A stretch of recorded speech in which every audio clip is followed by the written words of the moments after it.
마가복음 9장입니다. 9장 1절에 보면 하나님의 나라가 권능으로 오는 것이라고 되어 있습니다. 마태나 누가는 자기를 부인하고 자기 십자가를 지고 다음에 결론 부분으로 다루고 있지만 마가는 변화된 사건의 서론으로 놓여져 있습니다. 이 절이 앞에 8장에 38절과 어떤 관계가 있는가가 문제가 되는데, 내용적으로 볼 때에는 8장 38절은 인자가 오실 것을 언급하고 있는 반면에 9장의 1절에 나오는 이것은 하나님 나라가 임할 것을 기술하고 있으므로 엄밀하게 둘 사이의 사상적인 직접 연관성은 분명치 않은 것처럼 보여집니다. 그러나 자기의 십자가를 지고 주를 따르는 자에게 인자가 오시고 하나님 나라가 임할 것이라는 것은 큰 소망과 기대를 가지고 한다는 의미에서 두 사건은 간접적으로 연관되어 있다고 볼 수 있습니다. 그런데 문제는 여기서 있는 사람들, 즉 제자들과 둘러서 있는 무리들 중 하나님의 나라가 권능으로 오는 것인데, 마태에는 인자가 자기 나라에 오는 것이고 누가에는 하나님의 나라를 말하고 있습니다. 죽기 전에 볼 자도 있다는 구절입니다. 이에 대해 논의에 대해서는 마태복음 16장 28절 출석에 보면은 자세히 설명되어 있는데요. 베드로의 증언이 나오는데 베드로후서 1장 16절에서 18절인데 종합해 보면 이것은 변화산에서 세 제자가 본 것이나 아니면 예수님의 부활을 가리킨다고 볼 수 있습니다. 이들을 보면 엿새 후회가 나옵니다.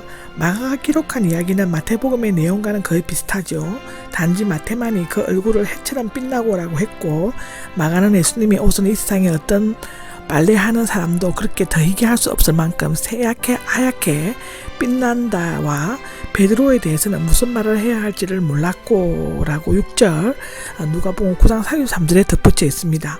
마태복음에는 어떤 사본에는 눈과 같이라는 말이 있는데 아마도 눈 덮인 헐몬산을 바라보면서 비교한 것에서 비롯된 것이 아닌가 얘기하여지고 있습니다. 보면 마음에 새겨 두었지만이 나옵니다. 베드로 일행은 예수님의 말씀대로 비밀을 지켰지만 여전히 그 의미를 알지 못하고 있었습니다. 마가복음 8장 31절에 나옵니다. 그러나 부활 후에는 비로소 그 의미를 분명히 깨달아 것을 알 수 있습니다. 1절에서 13절을 보면 마태복음 17절, 11절에서 13절 주석을 참조하시면 됩니다. 마태만이 예수님에게 세례자 요한을 가리키셨다는 설명을 덧붙이고 있는데 예언이 성취되었다는 사실을 강조하는 것은 복음서의 특징입니다. 14절을 보시면 율법학자들이 나오죠. 율법학자들이 왜 진 가이시아라 빌리보 부근에 있다는 것은 드문 일이었습니다. 간사가 없는 것을 보면 정치 율법학자들이 아니라 지방에 있는 교사들이었을 가능성이 있다고 보여집니다. 17절입니다. 17절에는 말 못하는 영에 사로잡힌 즉 간질병 제 아들을 고친 이야기는 마태와 누가에서 모두 기록되어 있는데 마가가 더 생생하게 묘사하고 있다고 합니다. 자세한 것은 마태복음 17장 14절에서 20절을 보시면 됩니다. 13절입니다. 믿는 사람에게는 어떤 일이든지 다 가능하다라고 하는데 전능하신 하나님을 믿는 자에게는 하나님이 친히 역사하시며 불가능한 일도 가능케 해주신다고 누가복음 1장 37절에는 말하고 있습니다. 4절에는 믿음이 없는 나를 도와주십시오라고 하는데 그는 내가 믿습니다라고 고백했지만 그것은 확실히 없는 믿음이었습니다. 그가 자신의 부족한 믿음을 시인하고 도움을 청한 것은 오히려 주님 앞에 겸손하고 정직한 믿음이었습니다. 도와주십시오는 문자적으로 도와달라는 외침을 들고 달려 나오소서라는 뜻인데 그 사람은 지금 자신에게 당장 필요한 것이 무엇인지를 알고 있었고 그 요청은 즉시 받아들여졌습니다. 26절을 보시면 죽은 것과 같이 되었고가 나옵니다. 귀신은 예수님께 감히 대항할 수가 없었기 때문에 불쌍한 아이에게 마지막 행패를 부렸습니다. 귀신에게는 동정이나 배려가 없기 때문에 끝까지 발악하고 괴롭히는데 그러나 예수님께서는 귀신을 내쫓고 다시 돌아가지 말라고 명하신다고 합니다. 이제 이 사이와 그 가족은 귀신 때문에 더 이상 괴롭힘을 당하지 않게 되었습니다. 29절입니다. 여러 사본에서는 기도 다음에 금식을 넣고 있지만 권위 있는 사본에는 생략되었습니다. 제자들은 기도하지 않았기 때문에 능력을 얻지 못했으며 스스로 능력을 부여받았다는 자만심에 빠져 있었습니다. 예수님께서는 금식을 그렇게 중요한 것으로 보이지 않으셨으며 대부분의 학자들은 후대에 삽입된 것으로 보고 있습니다. 여기에서 강조되고 있는 것은 믿음에 의한 기도이며 금식과 같은 금욕적 행위는 아닙니다. 제자들의 믿음은 겨자씨 하나만큼도 되지 못하였다고 마태복음 17장 17절 13장 31절에는 기록하고 있습니다.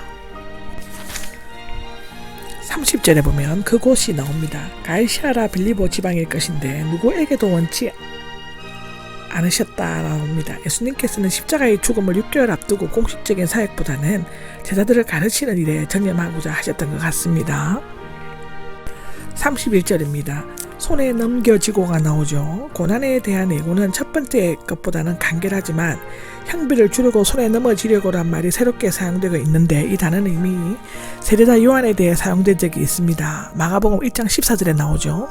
유다가 예수님을 배반하고 사내들이는 권력자들에게 넘겨주고 그들은 다시 빌라도는 로마 군인들에게 넘겨졌지만 한편으로는 하나님께서 예수님을 파괴하는 우리들에게 넘겨지셨습니다. 사도행전 2장 23절, 로마서 8장 32절에 나옵니다. 32절입니다. 32절에는 깨닫지 못했고가 나옵니다. 그들은 변화산의 사건을 경험한 후에도 죽음과 부활에 대해 깨닫지 못했고 산에서 내려온 후 부활에 관해 암시하는 것에 놀라워했다고 마가복음 9장 10절에는 말하고 있습니다. 마태는 이런 말씀을 듣고 매우 슬퍼하였으며 마가는 묻는 것조차 두려워하였다라고 덧붙이고 있습니다. 아마도 제자들은 베드로가 생각한 것과 같이 예수님의 고난을 상상하는 것만으로도 엄청난 고통과 충격을 느꼈던 것입니다. 그들로서는 메시아가 고난받아 죽으시는 것 자체가 도저히 이해가 되거나 추측될 수 없는 것이었습니다. 그리고 앞서 베드로가 대피하여 말했다가 크게 책망을 듣는 것을 보고는 묻는 것조차 두려워하였다고 기록하고 있습니다.